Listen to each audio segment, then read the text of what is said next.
Grandes quantidades de energia podem ser armazenadas nas ligações químicas, e certamente uma das representações mais óbvias desse fato pode ser observada em certas substâncias moleculares utilizadas na forma de explosivos.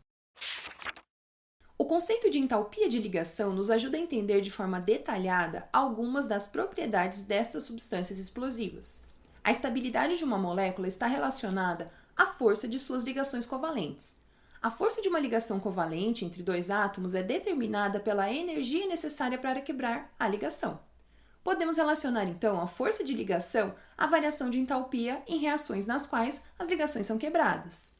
A entalpia de ligação é a variação de entalpia ΔH e é expressa em kJ por mol, quando uma ligação em particular, em 1 mol de uma substância gasosa, se quebra. Uma substância explosiva útil deve apresentar as seguintes características. Número 1. Decompor-se de modo exotérmico, ou seja, deve liberar calor na decomposição. Número 2. Ter produtos gasosos, de modo que uma pressão enorme de gás acompanhe a decomposição. Número 3. Sua decomposição deve acontecer muito rapidamente. Número 4. Deve ser estável o suficiente para que possa ser detonada com previsibilidade. A combinação dos três primeiros leva à formação muito violenta de calor e de gases. Para obter a reação mais exotérmica possível, um explosivo deve ter ligações químicas fracas e se decompor em moléculas com ligações muito fortes. As ligações N-tripla-N, C-dupla-O e C-tripla-O estão entre as mais fortes. Dessa forma, os explosivos costumam ser fabricados para ter como produtos os gases N2, CO e CO2. O vapor de água também costuma ser um dos produtos. Muitos explosivos comuns são moléculas orgânicas que contêm os grupos nitro, NO2, ou nitrato, NO3, ligados a um esqueleto de carbono. O nitrato de amônio, por exemplo, utilizado na fabricação de explosivos na mineração, também é utilizado como fertilizante agrícola e dessa forma tem seu uso e transporte e armazenamento controlados pelo Exército Brasileiro. Na estrutura de Lewis de um dos explosivos mais familiares, o trinitrotolueno, a TNT, podemos observar a presença de um anel de 6 membros com duplas alternadas características do benzeno. Já a nitroglicerina é um líquido amarelo claro, oleoso, altamente sensível ao choque. Uma simples agitação pode provocar a decomposição explosiva do líquido, convertendo-o em gases de nitrogênio, dióxido de carbono, água e oxigênio. As entalpias de ligação do N2, 941 kJ por mol, do CO2, 2 vezes 799 kJ por mol, e da água, 2 vezes 463 kJ por mol, fazem com que essa reação seja extremamente exotérmica. A nitroglicerina é um explosivo excepcionalmente instável, porque está em um equilíbrio explosivo quase perfeito. Ao contrário das reações de combustão, as explosões são totalmente autônomas. Nenhum outro reagente, como por exemplo o oxigênio, é necessário na decomposição explosiva.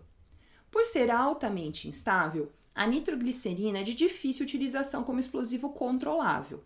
Quando estudava engenharia química na França, o inventor sueco Alfred Nobel conheceu Ascânio Sobreiro, o inventor da nitroglicerina, e ele começou a trabalhar com esse composto. Na fábrica do pai, lá em São Petersburgo, Nobel decidiu usar a nitroglicerina para melhorar os explosivos. Em 1863, ele criou um detonador de explosivos feito de madeira e no ano seguinte ele patenteou a invenção. O novo detonador de Nobel tornou-se popular e passou a ser muito utilizado na mineração e na construção de ferrovias. Nessa década, Nobel começou a produzir nitroglicerina em Estocolmo e vendê-la por toda a Europa.